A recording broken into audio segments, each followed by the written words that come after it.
കുട്ടനാട് അവഗണിക്കപ്പെടുന്ന തരത്തിലേക്ക് മാറുന്നതിനുള്ള ഒരു പ്രധാനപ്പെട്ട കാരണം പലപ്പോഴും നമ്മൾ വിരൽ ചൂണ്ടുന്ന ഒരു അധികാരവർഗത്തിലേക്കാണ്. ഈ ലോകത്ത് ഒരു സ്ഥലത്തും തൻ്റെ ഉൽപ്പന്നത്തിന് വില നിശ്ചയിക്കാൻ പറ്റാത്ത ആൾക്കാർ കർഷക വിഭാഗം മാത്രമാണ്. കുട്ടനാട്ടിലെ കർഷകന്റെ നെല്ലിന് വില നിശ്ചയിക്കുന്നത് ആരാണ്? 72-74 കാലഘട്ടങ്ങളിൽ 8 ലക്ഷം ഹെക്ടർ കൃഷി ഉണ്ടായിരുന്ന നെൽകൃഷി ഇപ്പോൾ 1.95 2 ലക്ഷം ഹെക്ടറിലേക്ക് മാറി. ഇപ്പൊ 4 വെള്ളം പൊങ്ങി കഴിഞ്ഞപ്പോൾ ഈ പാടം വെള്ളം ഒഴുകി പോകാൻ സൗകര്യമില്ലാത്ത കാരണം ഇവരുടെ എല്ലാം വീടുകളിൽ വെള്ളമാണ്, വഴികളിൽ വെള്ളമാണ്. അപ്പോൾ അത് വെള്ളം അവർക്കൊരു വലിയ പ്രശ്നമായി മാറി. കുട്ടനാട്ടിലെ ആൾക്കാരുടെ മൈഗ്രേഷനെ പറ്റി, അതായത് ആരും അതിനെപ്പറ്റി ചർച്ച ചെയ്യുന്നില്ല. നിങ്ങൾ കുട്ടനാട്ടിലെ നെല്ലിനെ പറ്റി ചർച്ച ചെയ്യുന്നു, കുട്ടനാട്ടിൽ വില കിട്ടുന്നത് എല്ലാം ഓക്കെ, കുട്ടനാട്ടിലെ വലിയ പ്രശ്നം തന്നെ സമ്മതിച്ചു. പക്ഷേ കുട്ടനാട്ടിലെ ഒരു ജനത ഇവിടെ നിന്ന് വഴിമാറി പോവുകയാണ്. അതായത് ഇവിടെ നിൽക്കാൻ ഒരു ജനതയില്ല, മണ്ണൊലിച്ചു പോകുന്ന നിർബന്ധിത പ്രകാരമുള്ള കുടിയേറ്റം എന്ന് പറയും. സ്വന്തം ഇഷ്ടപ്രകാരം ആരും പോയിട്ടില്ല കുട്ടനാട്ടിൽ നിന്ന്. ഒന്നില്ലെങ്കിൽ അവർക്ക് വെള്ളത്തിന്റെ പ്രശ്നം, അല്ലെങ്കിൽ ജീവിക്കാൻ ഒരു വഴിയില്ലാത്തതിന്റെ പ്രശ്നം.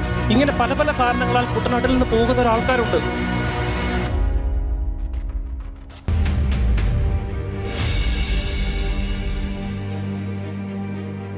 തീർച്ചയായിട്ടും സാറ് പറഞ്ഞതുപോലെ കുട്ടനാടിനെ കുടിയിറക്കാൻ ശ്രമിക്കുന്ന കഴുകന്മാരെ തിരിച്ചറിഞ്ഞ് ആട്ടിപ്പായിക്കാൻ നമുക്ക് സാധിക്കും. നമ്മൾ ഇനി അവസാനം ഒരു 10 മിനിറ്റാണ്, അത് ഒരു ഓപ്പൺ ഡിസ്കഷൻ്റെ സമയമാണ്, ആർക്ക് വേണമെങ്കിലും പ്രതികരിക്കാം. ഞാൻ 2-3 പോയിന്റ്സ് കൂടി ഒന്ന് ഓഡിയൻസിനൊപ്പം തന്നെ ബഹുമാനപ്പെട്ട എക്സ്പേർട്സിനും ഇടുകയാണ്. ഒന്ന്, നമുക്ക് കുട്ടനാടിനെ സംബന്ധിച്ചിടത്തോളം നമ്മുടെ ടൂറിസം നമ്മുടേതായിട്ടുള്ള പരമ്പരാഗതമായിട്ടുള്ള ശൈലി ഡെവലപ്പ് ചെയ്യാനുള്ള അനന്തമായിട്ടുള്ള സാധ്യതയുണ്ട്, ഫാം ടൂറിസം. രണ്ടാമത്തെ ഒരു പോയിന്റ് ഉണ്ട്, കുട്ടനാടിൻ്റെ തനതായിട്ടുള്ള മാർക്കറ്റ്.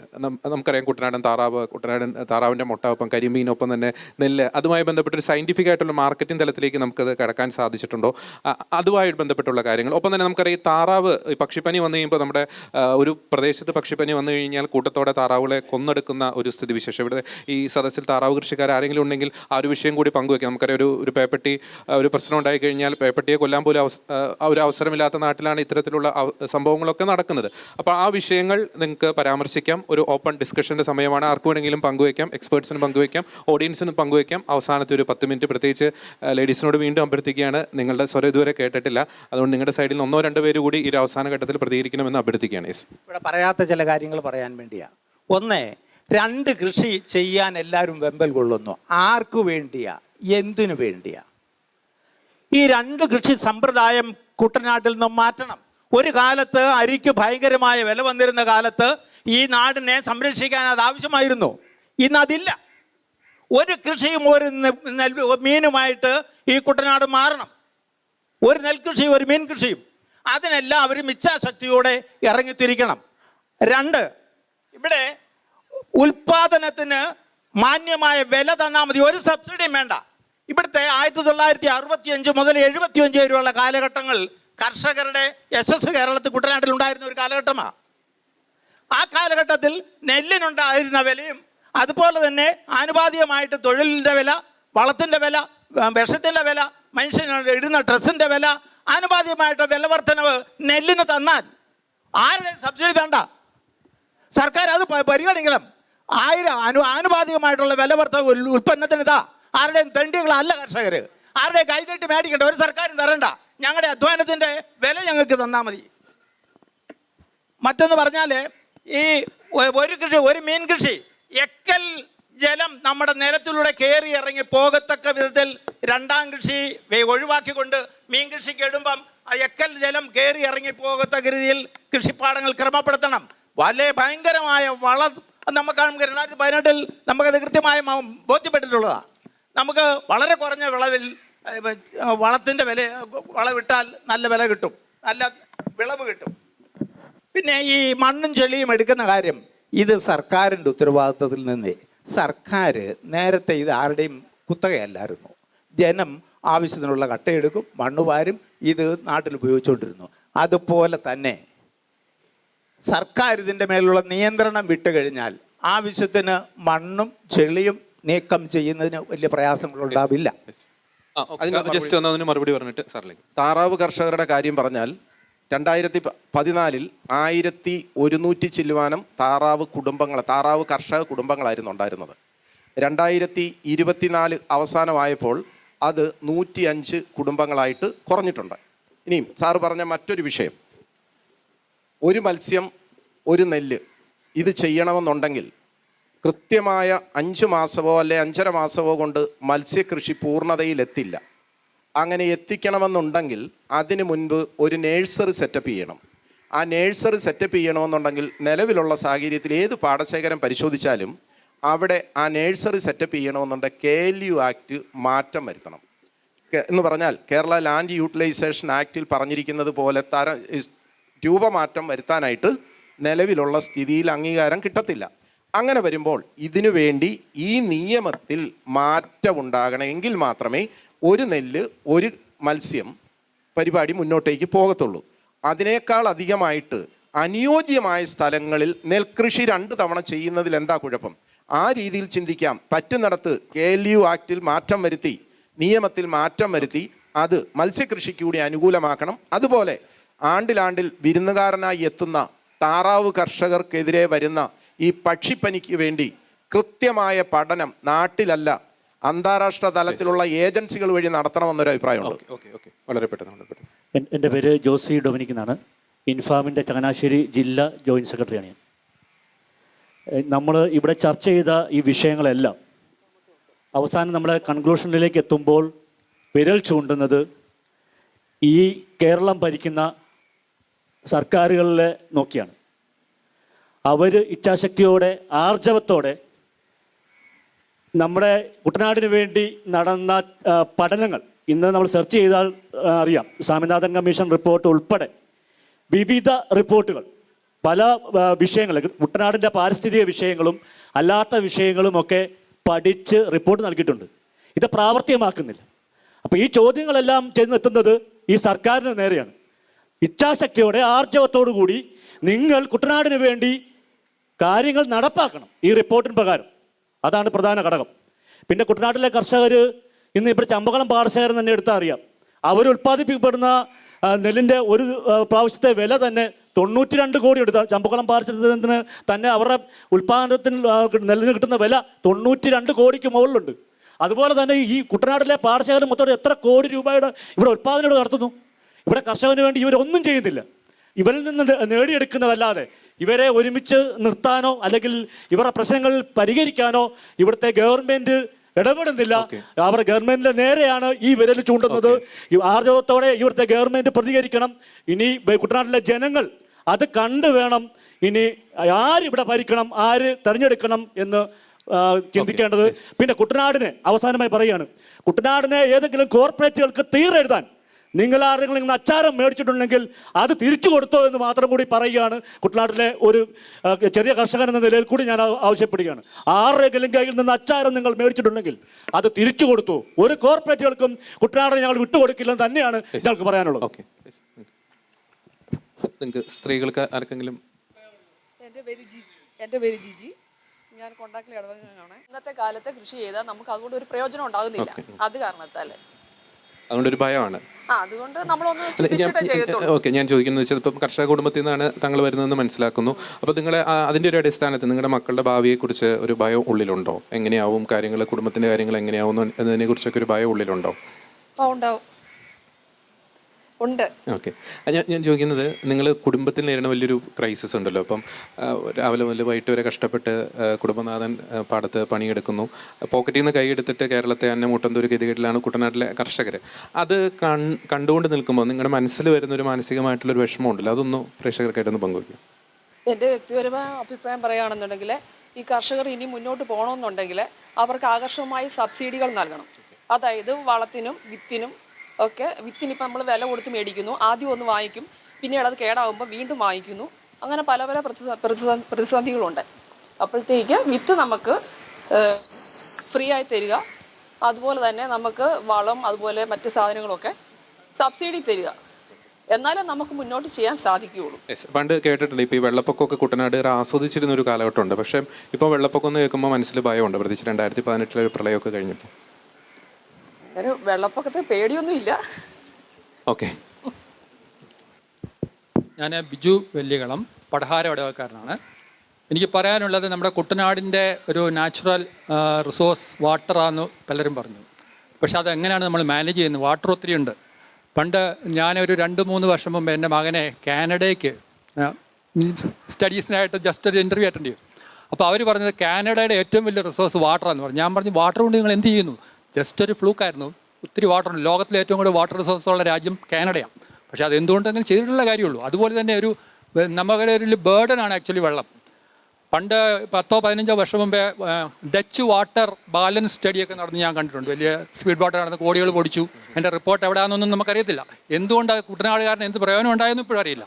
പക്ഷേ വാട്ടർ റിസോഴ്സ് ആണ്, നമുക്ക് ചെയ്യാൻ പറ്റും. ലോകത്ത് പലയിടത്തും ഡ്രിങ്കിങ് വാട്ടറിന് ആവശ്യമുണ്ട്, നമുക്കത് ചെയ്യാം.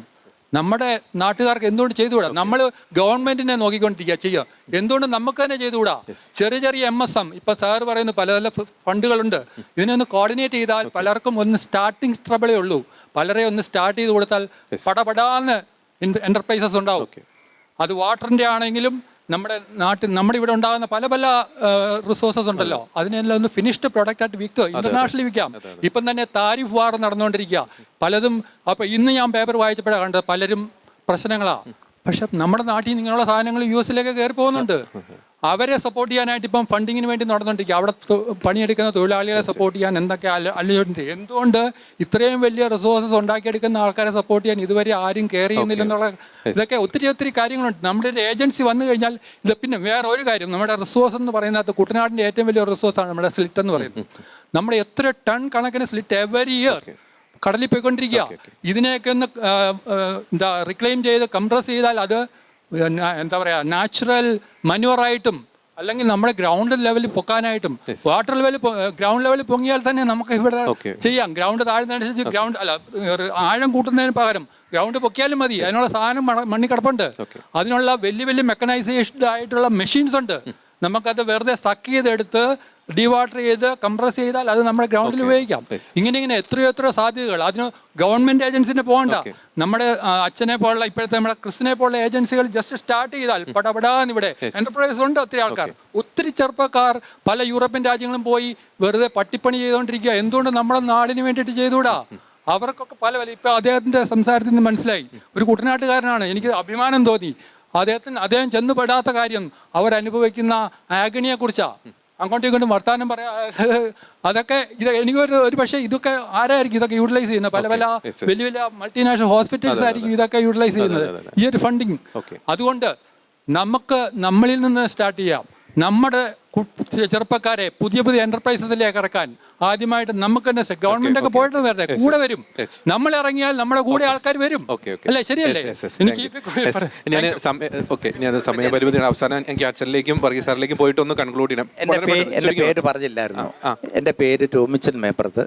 ഞാൻ ചെറുപ്പം മുതലേ ഇന്നും കൃഷി ചെയ്യുന്നയാളാണ്. തീർച്ചയായും.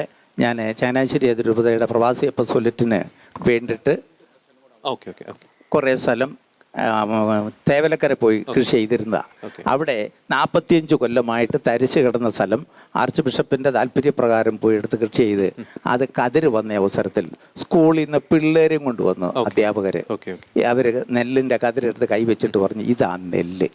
ആ ഒരു തലത്തിൽ നമ്മുടെ നാടും അതപ്പതിക്കാൻ പോവുകയാണ്. ഒരു കാര്യം കൂടെ പറയട്ടെ, ഈ കൃഷിക്കാര് അവരവരുടെ ഉൽപ്പന്നം സർക്കാരിന് കൊടുത്തിട്ട് തെണ്ടുകയിലെപ്പോട്ട് നടക്കാതെ, പണ്ട് നമുക്ക് നെല്ല് പുഴുങ്ങക്കുത്തുണ്ടായിരുന്നു.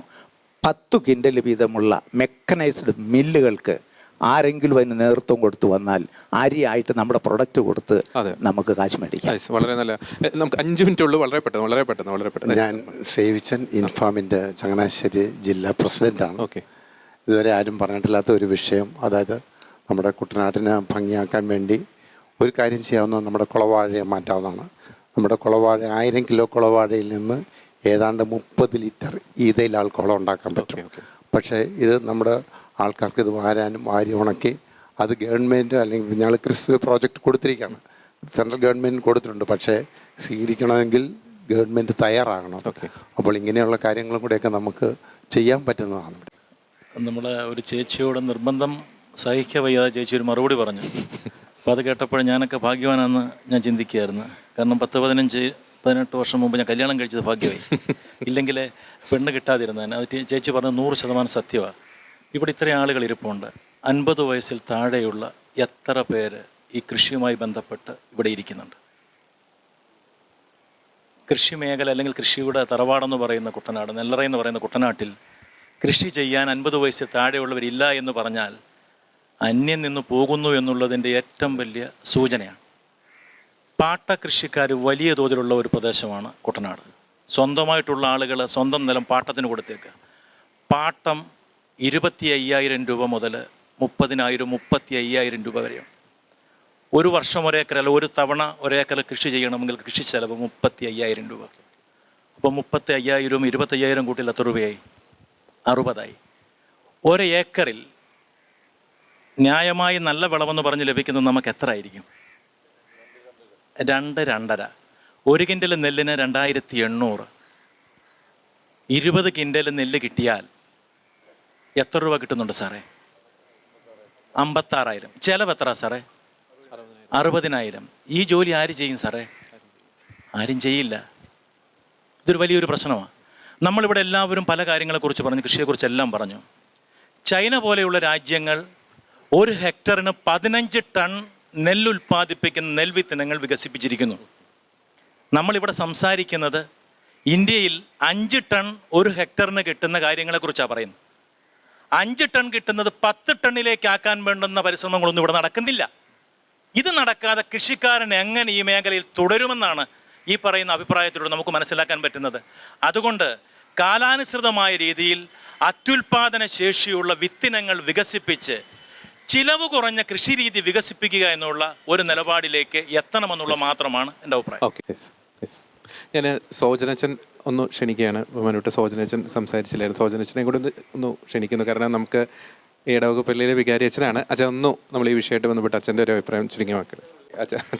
ഞാൻ കുട്ടനാട് മേഖലകളിലെ 3 പള്ളിയിൽ ഇപ്പം ചാർജ് വഹിക്കുന്നുണ്ട്. അപ്പം ഞാൻ ഓരോ സ്ഥലങ്ങളിൽ ഇപ്പോൾ ഇവിടെ വന്ന് ഫെബ്രുവരി വന്നപ്പോൾ ഇവിടുത്തെ ഒത്തിരിയേറെ ഡെവലപ്മെൻറ്റ്സ് ഈ മേഖലകളിൽ ഈ നാട്ടിൽ ഉണ്ടാവേണ്ടതായിട്ടുണ്ട്. പ്രത്യേകിച്ച് പലരും പറഞ്ഞതുപോലെ വഴി സൗകര്യങ്ങൾ, ഒരു പ്രായമായവരെയൊക്കെ ആശുപത്രി ഒത്തിരി ബുദ്ധിമുട്ടുകളാണ് നമുക്ക് നടക്കാനൊക്കെ. അപ്പോൾ അതൊക്കെ ഞാൻ പലപ്പോഴും ചിന്തിക്കുമ്പോൾ നമ്മളിത് എല്ലാവരും വലിയ രീതിയിൽ പഠിച്ച് ഒരു ഇത് വരുമെന്നൊന്നും പ്രതീക്ഷിക്കാൻ പറ്റത്തില്ല. പക്ഷേ ഞാൻ കേളമംഗലത്തിരിക്കുമ്പോൾ ഞാൻ അവിടുത്തെ ഒരു റോഡ്, പള്ളിയുമായി ബന്ധപ്പെട്ട ആൾക്കാർ പോകുന്ന ഒരു റോഡിൻ്റെ മേഖല ഞാൻ ഒരു MLA PA കണ്ടുപിടിച്ച് അദ്ദേഹത്തെ കൊണ്ട് സെക്രട്ടേറിയറ്റിൽ സ്വാധീനം ചെലുത്തിക്കൊണ്ട് ഒരു സാധനം ചെയ്തപ്പോൾ ലക്ഷങ്ങൾ അവിടെ കൽക്കെട്ടിന് വേണ്ടി കിട്ടി. അത് ഞങ്ങൾ ഇറിഗേഷൻ വകുപ്പിൻ്റെ ഒരു ഫണ്ട് ഞങ്ങൾ അവിടത്തേക്ക് ചുമ്മാ ഒന്ന് ലോക്കലി ഒന്ന് പ്രവർത്തിച്ചു, പക്ഷേ കിട്ടിയത്. അപ്പോൾ എന്ന് പറഞ്ഞതുപോലെ നിങ്ങൾക്ക് വേണ്ടി നിങ്ങൾ ചിന്തിക്കുകയും നിങ്ങൾ ഒരുപോലെ ഇവിടെ നിന്ന് ചർച്ച ഒരു പരിധിയൊക്കെ സ്വാധീനം ചെല്ലും. പക്ഷേ നമ്മൾ ഇതുകൊണ്ട് മാത്രം ആവത്തില്ല. നമ്മൾ ചെയ്യേണ്ടതിൻ്റെ റൂട്ടുകൾ കണ്ടെത്തി അവിടെ എത്തിക്കേണ്ടടുത്ത് എത്തിച്ചാൽ ഫണ്ടുണ്ടെന്നേ, കിട്ടുമെന്നേ. പക്ഷേ നമ്മൾ അതിന് മെനക്കെടത്തില്ല. അതിന് നമ്മൾ ഒത്തൊരുമയോട് കൂടെ ഓരോ സ്ഥലത്തിനും വേണ്ടത് കണ്ടെത്തിക്കൊണ്ട് ഓരോ ഡിപ്പാർട്ട്മെൻറ്റിൽ ഫണ്ടുണ്ട്, അവിടേക്ക് എത്തിക്കണം. അതിനുവേണ്ടി നമ്മൾ പരിശ്രമിക്കണം. അപ്പോൾ ആര് പോകും? ഇത് നമ്മളാരും എന്ത് ചെയ്യാണ്, എല്ലാവരും ഇങ്ങനെ കൊണ്ട് തരട്ടെ എന്ന് പറഞ്ഞുകൊണ്ട് ഇരുന്ന് കഴിഞ്ഞാൽ ആരും തരത്തില്ല. നമുക്ക് വേണ്ടി നമ്മൾ ശബ്ദിക്കണം, നമ്മൾ അതിനു വേണ്ടി മെനക്കെട്ടിറങ്ങണം. ഇറങ്ങിയാൽ പലപ്പോഴും കിട്ടും എന്നുള്ളതാണ് കാണാനായിട്ട് സാധിച്ചിട്ടുള്ളത്. അതുകൊണ്ട് ഞാൻ ഈ മേഖലയിൽ ഇവിടെ ഇരിക്കുമ്പോൾ നമുക്ക് ഇവിടുത്തെ ഒത്തിരിയേറെ ഡെവലപ്മെൻറ്റ്സ് ഉണ്ടാകുമ്പോൾ ആരെങ്കിലും ഇങ്ങോട്ട് കൊണ്ട് നമ്മുടെ കാര്യങ്ങൾ ശ്രദ്ധിച്ച് തരുമെന്ന് ആരും ഇരിക്കരുത്. നമുക്ക് വേണ്ടി ഇറങ്ങി തിരിച്ചാൽ നമുക്ക് കിട്ടും. അപ്പോൾ ആ തലങ്ങളിൽ നിങ്ങൾക്ക് ഈ കുട്ടനാട്ടിലുള്ളവർ നിങ്ങളെ ഉള്ളൂ. ആൻഡ്രു സാറ് പറഞ്ഞ പോലെ നമുക്ക് നമ്മളെ ഉള്ളൂ എന്നുള്ള ചിന്തയോടുകൂടെ ഒത്തൊരുമയോടുകൂടെ നമ്മൾ അതിനുവേണ്ടി കുറച്ച് ചെലവഴിക്കണം. അല്ലാതെ എല്ലാവരും അവരുടെ പേര് മാത്രം നോക്കിക്കൊണ്ടിരുന്ന ഒക്കത്തില്ല. നമ്മൾ കുറച്ച് സാമൂഹികമായി ചിന്തിച്ചുകൊണ്ട് പ്രവർത്തിക്കുക. അതിന് ക്രിസ്ത്യന് നേതൃത്വം നൽകുന്നവർക്കും അതോടൊപ്പം തന്നെ രാഷ്ട്രീയ നേതാക്കൾക്കും ഒക്കെ അതിനിടയാവട്ടെ. നമുക്ക് എല്ലാവർക്കും ഒത്തൊരുമയോടുകൂടി നമ്മുടെ നാടാണ്, നമുക്ക് ദൈവം നൽകിയ സ്വന്തം നാടാണത് ദൈവ നാടായിട്ട് മാറ്റുവാൻ നമ്മൾ തന്നെ ഉള്ളൂ. നമ്മളതിന് ദൈവത്തിൽ ആശ്രയിച്ചുകൊണ്ട് നമുക്ക് രാഷ്ട്രീയമായി നമ്മൾ കൊടുക്കുന്ന നികുതി പണം നമ്മുടെ നാടിന് വേണ്ടി ചെലവഴിപ്പിക്കുവാൻ അവരെ ചിന്തിപ്പിക്കുവാൻ തക്ക ശക്തിയായിട്ട് നമ്മൾ മാറണം. അതിനുള്ള കഴിവ് നമുക്ക് ലഭിക്കട്ടെ എന്ന് വേറെ സ്നേഹത്തോട് പ്രാർത്ഥിച്ചുകൊണ്ട് പ്രത്യേകിച്ച് ഇങ്ങനൊരു ചർച്ച ഇവിടെ സംഘടിപ്പിച്ചത് ഇത് സാമൂഹിക രാഷ്ട്രീയ മേഖലകളിലേക്ക് ഒരു ചലനം സൃഷ്ടിക്കുവാൻ ഇടയാകട്ടെ എന്ന് പ്രാർത്ഥിച്ചുകൊണ്ട് എൻ്റെ വാക്കുകൾ നിർത്തും. ദൈവം സാറേ, ഞാനിവിടെ ഒരു 10-17 കാര്യങ്ങൾ പറഞ്ഞത് ദീർഘകാല അടിസ്ഥാനത്തിൽ ചെയ്യേണ്ടത് വളരെയധികം പണം മുടക്കി ചെയ്യേണ്ട കാര്യങ്ങളാണ്. ആ രീതിയിൽ അതിനെ ചിന്തിച്ചാൽ മതി. ഈ നെൽകൃഷിയാണ് ഇവിടുത്തെ പ്രധാന ഒരു വരുമാന മാർഗം. നാളികേരം, വാഴ, മത്സ്യം, താറാവ് ഇതൊന്നും ആദായകരമല്ല, നെൽകൃഷിയാണ്. ഇദ്ദേഹം പറഞ്ഞത് തന്നെ ഞാൻ ഈ പേപ്പറിൽ കുറിച്ചുകൊണ്ട് വന്നിട്ടുണ്ട്. 5,000 രൂപയിൽ കൂടുതൽ ഒരു ഏക്കറിൽ നിന്ന് ഒരുത്തിന് കിട്ടത്തില്ല. ആ കണക്കൊക്കെ തന്നെ ശകലം അങ്ങോട്ടും ഇങ്ങോട്ടും മാറിയെന്ന് മാത്രമേ ഉള്ളൂ. അത് കിട്ടത്തില്ല. എത്ര ഏക്കർ കൃഷി ചെയ്താൽ ഒരു കുടുംബം അതുകൊണ്ട് കഴിയും. അപ്പോൾ കൃഷി ആദായകരമല്ലാത്തത് കൊണ്ട് ആ നിലം വിൽക്കുകയോ പാട്ടത്തിന് കൊടുത്തുകൊണ്ട് അവൻ ഇതിൽ നിന്ന് ഒഴിഞ്ഞു മാറുന്നു. പുത്തൻ തലമുറ ഈ മേഖലയ്ക്ക് വരുന്നില്ല. പിന്നെ വിദ്യാഭ്യാസം കൂടുതലായതുകൊണ്ട് കുട്ടികളെ എങ്ങനെയെങ്കിലും പഠിപ്പിച്ച് ഗൾഫിലേക്കോ വിദേശത്തേക്കോ വിട്ടുകൊണ്ട് അവരവരുടേതായ രീതിയിൽ പോയി കഴിയുമ്പോൾ അവരവിടെ ഇരുന്ന് ഡോളറൊക്കെ അല്ലെ മണിയൊക്കെ ആയി കഴിയുമ്പോൾ പറയും, മാതാപിതാക്കന്മാരോട് പറയും, ഈ വെള്ളക്കുഴിയിൽ ഇനി കിടക്കണ്ട, നമുക്ക് എവിടെയെങ്കിലും കരപറ്റുന്നിടത്തോട്ട് പോകാം. ആ രീതിയിലേക്ക് കാര്യങ്ങൾ പോയിരിക്കുകയാണ്. ഈ രീതിയിലേക്ക് കാര്യങ്ങൾ മുന്നോട്ട് പോവുകയാണ്. ഇതിന് വലിയ മാറ്റമൊന്നും പെട്ടെന്നൊന്നും സംഭവിക്കാൻ പോകുന്നില്ല. ഈ കൃഷി ആദായകരമല്ല എന്ന് പറഞ്ഞാൽ പോലും ഇത് കുത്തകൾ ഈ മേഖലയിലേക്ക് വരും, അവരാദായം ഉണ്ടാക്കും. അതിനകത്ത് യാതൊരു സംശയം വേണ്ട. അപ്പോൾ എൻ്റെ പേരിലുള്ള 1 ഏക്കർ നിലത്തിന് ഒരു വാർപ്പ് തൂണ് കാണും. CT തോമസ് വക 1 ഏക്കർ 17 സെൻറ്റ് ഒരു അക്കൗണ്ട് നമ്പർ കാണും. അവൻ അതിൻ്റെ അകത്തോട്ടെ അവൻ്റെ ആദായത്തിൻ്റെ മിച്ചം എല്ലാം കഴിഞ്ഞിട്ട് അവൻ ഒരു തുക അക്കൗണ്ടിലോട്ട് ഇടും. ഈ ഒരു സ്ഥിതിവിശേഷം അടുത്ത 25 വർഷത്തിനുള്ളിൽ കുട്ടനാട്ടിൽ സംഭവിക്കാൻ സാധ്യതയുണ്ടെന്നുള്ളതാണ് എൻ്റെ ബലമായ അഭിപ്രായം. നമ്മുടെ ഈ വാട്ടർ ബാലൻസ് സ്റ്റഡി അല്ലെങ്കിൽ മാനേജ്മെൻറ്റിനകത്ത് ഞാൻ എൻ്റെ ഒരു സാധാരണ ബുദ്ധി കൊണ്ട് ആലോചിച്ചതിൽ നിന്ന് നമ്മുടെ കുട്ടനാട്ടിലേക്ക് 4 നദികളാണ് മെയിനായിട്ട്. 5ഓളം ജില്ലകളിലെ വെള്ളമാണ് വന്ന് കയറുന്നത് കുട്ടനാട്ടിലേക്ക്. അപ്പം ഈ മെയിൻ ലൈനുകൾ മാത്രം ആണ് നമ്മുടെ ഈ കുട്ടനാട്ടിൽ വന്നിടുന്നത്. ഇതിന് ഒത്തിരി സബ് ലൈൻസ് ഉണ്ട്. നമ്മുടെ ഏറ്റവും അങ്ങനത്തെ പന്തളത്തുനിന്ന് സ്റ്റാർട്ട് ചെയ്യുന്ന ഒരു നദിയുണ്ടല്ലോ, നദിയുടെ പേര് പെട്ട് അച്ചൻകോവിൽ മുതൽ എത്രയോ വളവ് തിരിഞ്ഞാണ് വരുന്നത്. അത് കായംകുളം സൈഡ് വരെ അതിന് ബൈപ്പാസുകളുണ്ട്. ഈ ബൈപ്പാസുകൾ തെളിച്ചാൽ അങ്ങോട്ട് പോയാൽ നമ്മുടെ പല കായലിനും പല ബൈപ്പാസുകളുണ്ട്. ഇതെല്ലാം തെളിച്ചാൽ തന്നെ നമ്മുടെ ഈ തണ്ണീർമുക്കം മണ്ഡിലേക്കും തോട്ടപ്പള്ളിയിലേക്കും വരുന്ന വെള്ളത്തിന്റെ ലോഡ് ഒത്തിരി കുറയുമെന്നാണ്. അതൊരു സ്റ്റഡി നടത്തിയാൽ ഈ ബൈപ്പാസുകളെ ഒത്തിരി ഒതുങ്ങിപ്പോയിട്ടുണ്ടാവും. അതെല്ലാം വലുതാക്കി കഴിഞ്ഞാൽ അവിടെ നിന്ന് തന്നെ ഈ വെള്ളത്തിനെ കടലിലേക്ക് ഒഴുകാൻ പറ്റും. അത് കുട്ടനാട്ടിലേക്ക് വന്നു കൂടുന്ന വെള്ളത്തിന്റെ അളവിൽ ഒത്തിരി മാറ്റം വരുത്താൻ പറ്റുമെന്നാണ് എൻ്റെ ഒരു സാധാരണക്കാരന്റെ രീതിയിലുള്ള ചിന്താഗതി. വാട്ടർ ബാലൻസ് സ്റ്റഡിയെക്കുറിച്ച് ഉള്ള റിപ്പോർട്ട് നെറ്റിൽ ഗൂഗിളിൽ സെർച്ച് ചെയ്താൽ കിട്ടും. അത് വളരെ ഡീറ്റെയിൽ ആയിട്ട് കൊടുത്തിട്ടുണ്ട്. അത് ഈ തിരുവനന്തപുരത്തെ നമ്മുടെ ഇറിഗേഷൻ്റെ ഓഫീസിലൊക്കെ അതുണ്ട്. അതുമാത്രമല്ല കുട്ടനാടുമായിട്ട് ബന്ധപ്പെട്ട ഒട്ടേറെ പഠനങ്ങളുണ്ട്. ഇതെല്ലാം കൂടെ ഒന്ന് ക്രോഡീകരിക്കണ്ടേ? ഇതെല്ലാം കൂടെ ഒന്ന് ചെയ്യാൻ ഒരു ഇംപ്ലിമെൻ്റ്. അപ്പോൾ ചേക്കോടൻ പറഞ്ഞിട്ട് പോയി 2 വകുപ്പുകൾ തമ്മിൽ ശ്രദ്ധിച്ചാൽ ഉടനെ തന്നെ വാട്ടർ മാനേജ്മെൻ്റ് എന്നുള്ളത്. വാട്ടർ മാനേജ്മെൻ്റ് ആയാലും CT ബാക്കി പറഞ്ഞ കാര്യങ്ങളാണെങ്കിലും എന്ത് നടപ്പിലാക്കണമെങ്കിൽ നമുക്കൊരു കേന്ദ്രീകൃത സംവിധാനം ഉണ്ടാകണം. കുട്ടനാടിനെ മൊത്തം പ്രതിനിധീകരിക്കുകയും ചെയ്യുന്ന ഒരു പവർ ബ്ലോക്ക് ഉണ്ടാവണം. അതുണ്ടെങ്കിൽ മാത്രമേ നമുക്ക് ചെയ്യാൻ പറ്റുള്ളൂ. അതാണ് അതിൻ്റെ പ്രധാനപ്പെട്ട പ്രശ്നം. അല്ലാതെ ഓരോന്ന് പറഞ്ഞതുകൊണ്ട് എവിടെയെങ്കിലും ഇരുന്ന് പറഞ്ഞുകൊണ്ട് കാര്യമില്ല. ആദ്യമേ നമുക്ക് വേണ്ടത് ഒരു സംവിധാനം ഉണ്ടാക്കട്ടെ. ആ സംവിധാനത്തോട് നമുക്ക് പറയാൻ പറ്റും. ഇവിടെ K. ബിജു കുട്ടനാട് പാക്കേജിൻ്റെ എക്സിക്യൂട്ടീവ് ഓഫീസറായിട്ട് ഇവിടെ വന്നത് K. ബിജു, അതായത് ഇപ്പോഴത്തെ കൃഷ്ണൻകുട്ടി മന്ത്രിയുടെ മകനാണ്. അദ്ദേഹമാണ് ഇപ്പോൾ PWD സെക്രട്ടറി. അദ്ദേഹത്തോട് ഞാൻ സംസാരിക്കാറുണ്ട്. അദ്ദേഹം പറയുന്നത് ഇതെല്ലാം കൂടെ കോർഡിനേറ്റ് ചെയ്ത് നിങ്ങൾ കൊണ്ടുപോകാം, അപ്പം നമുക്ക് കാര്യങ്ങൾ ചെയ്യാം എന്നുള്ളതാണ് ആ IAS ഉദ്യോഗസ്ഥൻ്റെ പോലും അഭിപ്രായം. പിന്നെ ഇവിടെ ചാക്കപ്പനാണ്ടി ഒരു കാര്യം പറയുണ്ടായി, ബാക്കി പലരും പറഞ്ഞു MSPയുടെ കാര്യം. അവിടെ എനിക്ക് പറയാനുള്ളത് 2018 കേന്ദ്ര ബഡ്ജറ്റിൽ അന്നത്തെ ധനകാര്യമന്ത്രി ഒരു കാര്യം പറഞ്ഞു. കരാറുകാർക്കും മറ്റ് ഗവൺമെൻറ്റിന് സപ്ലൈ ചെയ്യുന്നവർക്കും സമയത്ത് കാശ് കൊടുക്കാൻ സർക്കാർ ഏജൻസികളെ കൊണ്ട് പ്രയാസമാണ്. അതുകൊണ്ടൊരു സെപ്പറേറ്റ് പ്ലാറ്റ്ഫോം ഉണ്ടാക്കണമെന്ന് 2018 ബഡ്ജറ്റിലെ 28ാമത്തെ പാരഗ്രാഫിൽ അവർ പറയുന്നുണ്ട്. അത് നടപ്പിലാക്കുന്നുണ്ട്, ഇന്ത്യയിലെ ഉടനീളം നടപ്പിലാക്കുന്നുണ്ട്. ആ പ്ലാറ്റ്ഫോം എന്ന് പറയുന്നതാണ് അതിൻ്റെ ഒരു പ്രാകൃത രൂപമാണ് നമ്മുടെ നെല്ല് സംഭരണം. അപ്പോൾ അവിടെ ആ നിയമത്തിൽ പറയുന്നത്, അതായത് നമ്മൾ സപ്ലൈ കൊടുത്തു കഴിഞ്ഞാൽ 7 ദിവസത്തിനകം നമ്മുടെ അക്കൗണ്ടിൽ കാശ് വരണം. പിന്നെ സർക്കാരും ആ ബാങ്കുമായിട്ടാണ് സെറ്റിൽമെൻറ്റ് നടത്തുന്നത്. അവിടെ നമുക്ക് നമ്മുടെ സിവിൽ കോഡൊന്നും പോകത്തില്ല. അപ്പോൾ അത്തരത്തിലുള്ള സംവിധാനം, അതിന് പറയുന്ന പേര് ട്രഡ്സ് എന്നാണ്. ട്രഡ്സ്, അതായത് trade receivables electronic discounting system. അപ്പോൾ അതിനുവേണ്ടി നമ്മൾ മുറവിളി കൂട്ടണം. നമ്മുടെ സംഘടനകളും നമ്മുടെ MLA-മാരും നമ്മുടെ MP-മാരും ഒക്കെ മുറവിളി കൂട്ടേണ്ടത് കേന്ദ്ര ഗവൺമെൻറ് നടപ്പിലാക്കുന്ന ട്രഡ്സ് അത് കേരളത്തിൽ നടപ്പിലാക്കണം, കൃഷിക്കാരുടെ കാര്യത്തിൽ നടപ്പിലാക്കണം എന്ന് പറഞ്ഞുകൊണ്ട് നമ്മൾ പറയണം.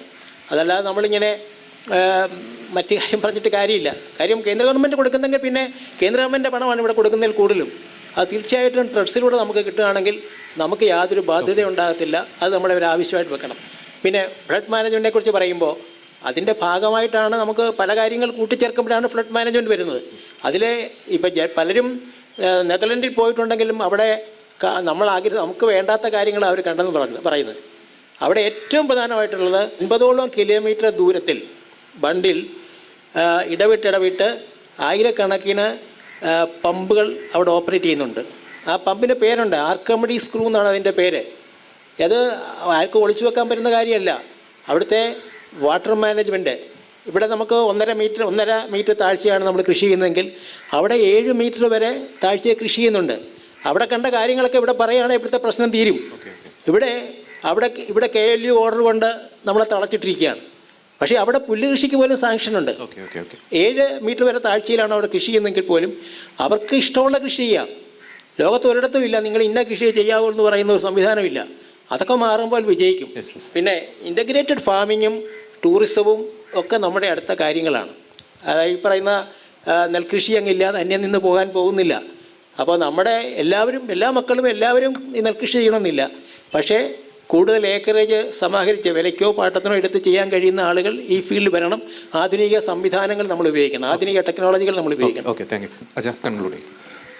കേരളത്തിൻ്റെ ജനകീയ പ്രശ്നങ്ങൾ പൊതുജനമധ്യത്തിലും അതുപോലെ അധികാര വർഗത്തിന് മുമ്പിലുമൊക്കെ എത്തിക്കുവാൻ ഈ അടുത്ത കാലത്ത് ഒരുപാട് പ്രശ്നങ്ങൾ അധികാരത്തിൽ എത്തിക്കാൻ നമ്മുടെ ഷക്കീന ന്യൂസ് ചാനലും അതുപോലെ സഭയുടെ പത്രമെന്നറിയപ്പെടുന്ന ദീപികയ്ക്കുമൊക്കെ സാധിക്കുന്നുണ്ട്. പക്ഷെ നമ്മളിപ്പോഴും പലരും പറഞ്ഞ പോലെ ഉൽപ്പാദനം കൂടുന്നതിനെ കുറിച്ചൊക്കെ നമ്മൾ ആലോചിക്കുന്നുണ്ട്. 5 ടണ്ണും 10 ടണ്ണും ഒക്കെ ആക്കണം. ഈ അടുത്ത കാലത്ത് സർക്കാരിൻ്റെ ഭാഗത്തു നിന്നൊരു ഉത്തരവ് പ്രകാരമാണ് 22 കിൻഡലിൽ കൂടുതൽ നെല്ല് സംഭരിക്കുകയില്ല എത്ര ഉൽപ്പാദിപ്പിച്ചാലും. നിങ്ങളൊക്കെ അറിയാവുന്ന കാര്യമാണെന്ന് എനിക്ക് തോന്നുന്നു. അപ്പം നമ്മൾ എത്ര ഉൽപ്പാദിപ്പിച്ചാലും 22 കിൻഡലിൽ കൂടുതൽ സംഭരിക്കില്ല. അപ്പോൾ ബാക്കി നമ്മൾ എന്ത് ചെയ്യും? അപ്പോൾ ഉൽപ്പാദനം വർദ്ധിപ്പിച്ചാലും പ്രശ്നം, ഉൽപ്പാദനം ഇല്ലെങ്കിലും പ്രശ്നം. അപ്പോൾ എപ്പോഴും പറയുന്ന പോലെ എലിയെ പേടിച്ച് ഇല്ലം ചൂടുന്ന അവസ്ഥ. കുട്ടനാട്ടിലെ കർഷകനെ നശിപ്പിക്കാൻ കരുതിക്കൂട്ടി ഇറങ്ങുന്ന എല്ലാവരുടെയും ആൾക്കാരായിട്ട് നമ്മൾ മാറുകയാണ്. അതുകൊണ്ട് നമ്മൾ ചിന്തിക്കുക, നമ്മുടെ രക്ഷ നമ്മൾ മാത്രമാണ്. നമ്മളെപ്പോഴും പറയുന്നത് പോലെ നമ്മുടെ രക്ഷ നമ്മൾ ഒന്നിച്ചു ചേർന്ന് നിൽക്കുക. ഈ പറഞ്ഞ പോലെ ചെറുകിട മില്ലുകൾ നമുക്ക് രൂപീകരിക്കാൻ പറ്റും. ചെറുകിട മില്ലുകൾ നമ്മുടെ നാട്. പക്ഷെ ഇതിനൊക്കെ കഷ്ടപ്പെടുവാനായിട്ടുള്ള ഒരു മാൻ പവർ, ഇപ്പോഴത്തെ പ്രശ്നം അതാണ്. മാൻ പവർ ഇല്ലാത്തൊരു സ്ഥിതിവിശേഷം ഉണ്ടാകുന്നുണ്ട്. ഒരു മാൻ പവർ സൃഷ്ടിച്ചെടുക്കുവാനായിട്ടും ചെറിയ സംരംഭങ്ങൾ തുടങ്ങിക്കൊണ്ട് നമ്മുടേതായ ഉൽപ്പന്നങ്ങൾക്ക് വില നിശ്ചയിക്കുവാനായിട്ടുള്ള ആർജവം നമുക്കുണ്ടാകുന്ന തരത്തിലേക്ക്, നമുക്ക് ഒരു അഭിമാന ബോധം ഉണ്ടാകുന്ന തരത്തിലേക്ക് കർഷകർ ഉയർത്തെഴുന്നേൽക്കുക എന്നുള്ളതാണ് ഈ കാലഘട്ടത്തിൻ്റെ ആവശ്യമെന്ന് പറഞ്ഞുകൊണ്ട് ഞാൻ എൻ്റെ വാക്കുകളെ നിർത്തുകയാണ്. Thank you. നമുക്ക് നമ്മുടെ പ്രോഗ്രാം കൺക്ലൂഡ് ചെയ്യാണ്. പ്രിയപ്പെട്ട കുട്ടനാട്ടിലെ കർഷക ജനതയെ, നിങ്ങളോട് ഒരു കാര്യം മാത്രമേ പറയാനുള്ളൂ. നിങ്ങൾ മാത്രമേ ഉള്ളൂ. നിങ്ങൾ നടത്തുന്ന ഈ അതിജീവന പോരാട്ടത്തിന് എല്ലാവിധ ഐക്യദാർഢ്യങ്ങളും അറിയിക്കുകയാണ്. തീർച്ചയായിട്ടും കുട്ടനാട്ടിലെ വിഷയങ്ങൾക്ക്, പ്രതിസന്ധികൾക്ക് ശാശ്വതമായിട്ടുള്ള പരിഹാരം കാണുവാൻ ഇവിടുത്തെ ഭരണകൂടങ്ങൾക്ക് സാധിക്കട്ടെ. മാത്രമല്ല, ഇനി തെരഞ്ഞെടുപ്പുകൾ വരാൻ പോകുന്നു. അവിടെ ഒരു സംഘടിത ശക്തിയായിട്ട് തങ്ങളുടെ അവകാശങ്ങൾ നേടിയെടുക്കുവാൻ കുട്ടനാടൻ ജനതയ്ക്ക് സാധിക്കട്ടെ എന്ന് ആശംസിക്കുകയാണ്. മാത്രമല്ല, അവസാനമായിട്ട് ഒരു ചോദ്യം കൂടി കുട്ടനാടൻ ജനതയോട് ചോദിക്കാൻ ആഗ്രഹിക്കുകയാണ്. നിങ്ങൾക്ക് എത്ര പേർക്ക് ധൈര്യമുണ്ട് നിങ്ങളുടെ മക്കളെ നിങ്ങൾ ചെയ്യുന്ന ഈ ഒരു കൃഷി പ്രവൃത്തിയിലേക്ക് ഇറക്കിവിടാൻ എത്ര പേർക്ക് ധൈര്യമുണ്ട്? അതിൻ്റെ ഉത്തരം ഞാൻ ചോദിക്കുന്നില്ല. പക്ഷേ ആ ഉത്തരങ്ങൾ പല തിരിച്ചറിവുകളും നമ്മൾക്ക് നൽകുന്നുണ്ട്. തീർച്ചയായിട്ടും നിലനിൽപ്പിനായി നിങ്ങൾ നടത്തുന്ന എല്ലാ പോരാട്ടത്തിനും ഷക്കീന ന്യൂസിൻ്റെ ഐക്യദാർഢ്യം. ഈ ചർച്ചയിൽ വളരെ സജീവമായി പങ്കെടുത്ത കുട്ടനാടിൻ്റെ വിവിധ ഭാഗങ്ങളിൽ നിന്ന് വന്ന എല്ലാ പ്രിയപ്പെട്ടവർക്കും നന്ദി പറയുന്നു. ഒപ്പം തന്നെ ബഹുമാനപ്പെട്ട സോണിയച്ചൻ, ഒപ്പം തന്നെ വർഗീസ് സാർ, ആൻ്റണി സാർ, ഒപ്പം തന്നെ തോമസ് അച്ഛൻ, സോജൻ അച്ഛൻ, എല്ലാവർക്കും നന്ദി പറയുകയാണ്. ഒപ്പം തന്നെ ഈ ഇടവക സമൂഹത്തിന് നന്ദി പറയുകയാണ്. ഈ ഒരു വേദി ഒരുക്കിയ ഈ സെൻറ്റ് ജോസഫ് പള്ളി ഈ ഒരു വേദി ഈ ഒരു ചർച്ചയ്ക്കായി ഒരുക്കി തന്ന ബഹുമാനപ്പെട്ട വികാരിയച്ഛൻ, കൈക്കാരന്മാർ എല്ലാവർക്കും നന്ദി പറയുന്നു. എല്ലാവരെയും ദൈവം സമർത്ഥമായി അനുഗ്രഹിക്കട്ടെ. നിങ്ങളോടൊപ്പം ഞങ്ങൾ എന്നും ഉണ്ട്.